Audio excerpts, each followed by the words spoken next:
Di awal film, kita diperkenalkan pada seorang gadis bernama Becky yang dia ini merupakan seorang anak yatim piatu yang akan diasuh oleh sepasang pasutri bernama Ted dan Alice. Dan Becky juga membawa anjing kesayangannya bernama Daegu dari panti asuhan, di mana terlihat ia cukup gembira setelah mendapat orang tua yang baru, yang tapi ternyata kegembiraan Becky hanyalah bohong semata, karena faktanya senyumannya itu hanyalah cara agar dia bisa keluar dari panti.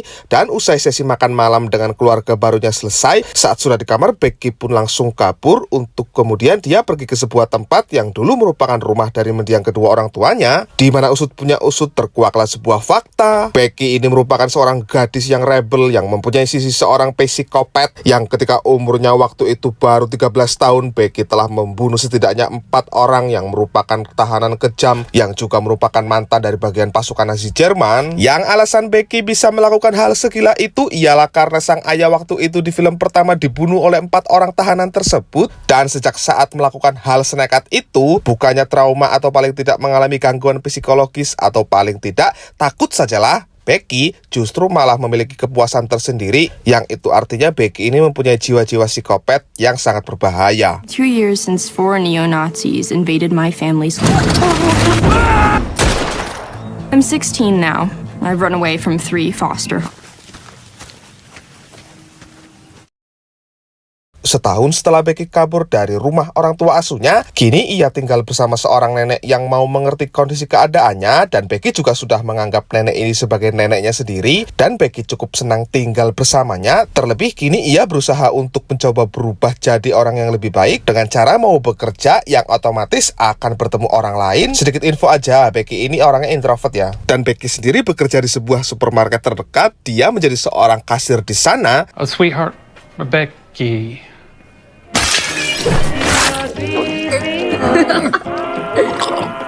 Hello. But I really...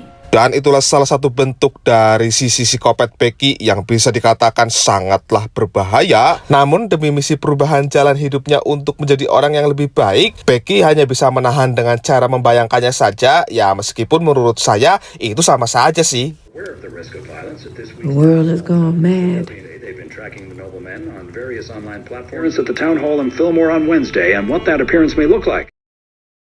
Singkat cerita, esok hari pun tiba. Ketika Becky tengah menjaga toko seperti biasanya, tiba-tiba muncul 3 orang pemuda bernama Gonzales, Michael, Obi yang sekonyong-konyong menghina Becky, melecehkan dengan membawa-bawa nama ibunya, di mana Becky jelas tidak terima. Untuk kemudian Becky pun menyiram titit Gonzales yang membuat Gonzales saat itu seketika emosi. Setelahnya mereka bertiga memutuskan untuk mengikuti Becky sampai ke rumahnya, dan ketika ada kesempatan Becky pun saat itu langsung disekap. Lantas ketika si nenek muncul dan berniat untuk menolongnya, si nenek malah dibunuh oleh si Gonzales, yang tapi entah apa yang ada di pikiran mereka ini, si Becky kok malah hanya dibuat pingsan saja. Lalu mereka bertiga juga memilih untuk hanya membawa anjing Becky, yang otomatis akan memicu jiwa-jiwa brutal Becky kembali lagi. Diego! She's gonna go to the cops. Who the fuck cares? Dan dengan pembunuhan yang sudah mereka lakukan semalam itu, nyatanya membuat Obi gelisah yang menimbulkan ketegangan di antara mereka, yang di sini juga lah terkuak jati diri siapa mereka bertiga ini yang sebenarnya, yang ternyata mereka ini adalah sekelompok teroris buronan CIA FBI yang dipimpin oleh seorang pria bernama John. Nanti kita akan tahu pembentukan si John itu gimana. Dan setelah menerima fakta bahwa orang yang disayanginya lagi-lagi dibunuh, Becky pun memutuskan untuk balik lagi ke setelan pabrik menjadi seorang pembunuh. Dan tanpa buang-buang waktu, Becky mulai mencari petunjuk yang mengarah ke mereka bertiga, yang tidak lain tujuannya ialah untuk balas dendam.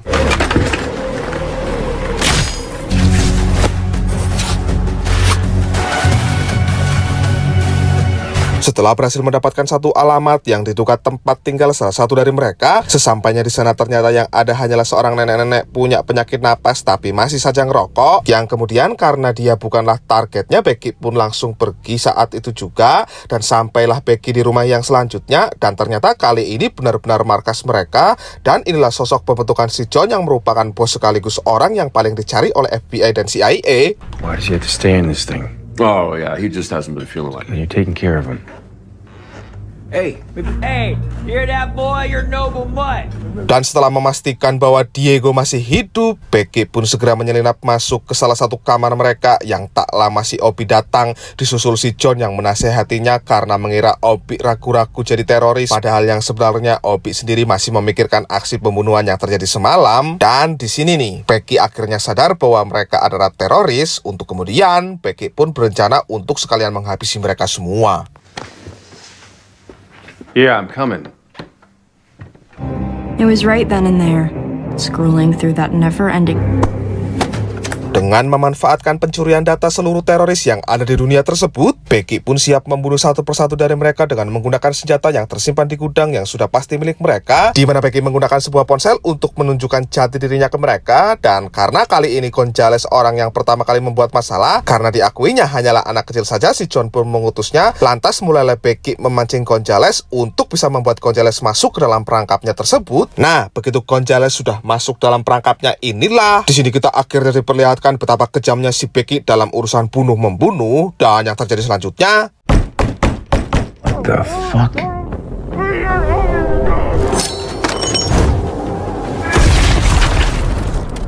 nah, karena kesal atas apa yang mereka lakukan, ditambah si Obi juga malah ragu-ragu yang membuat si John jadi emosi, si John pun pada akhirnya memilih untuk membunuhnya. Dan kini si John serta satu anteknya juga dibuat kesal karena data mereka dicuri, yang oleh karena ingin membunuhnya saat itu juga, si Gondrong lah yang akan bertindak. Dan I'm just gonna have to kill you. You could. Your friend on the dock could use a hand.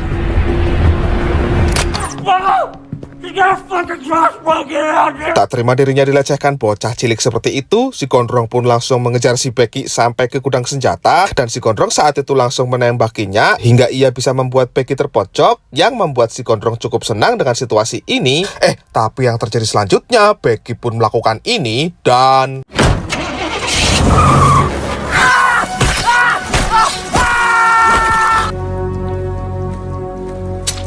Setelah berhasil membius Becky dan juga si Michael tadi malah kabur karena takut dengan semua keadaan ini. Sambil mengikat Becky yang tak lama tersadar, muncullah seorang wanita tua si penyakit napas yang ternyata adalah pimpinan teroris yang juga merupakan orang tua dari si John sendiri. Dan di sini karena data tersebut tak kunjung dikembalikan, ibunya si John pun terpaksa menyiksa si Diego anjingnya.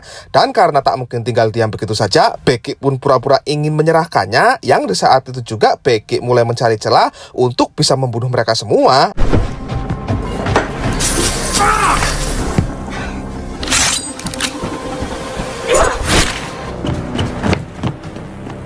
Nah, setelah berhasil membunuh si nenek dan melukai wajahnya si John, kini giliran si John yang harus ia hadapi. Dan dengan ini aksi kebrutalan pun dimulai.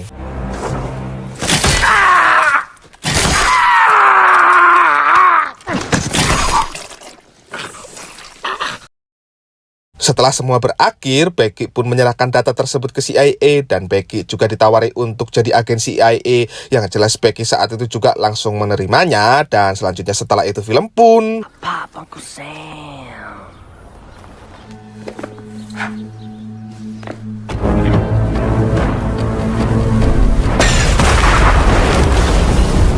tamat.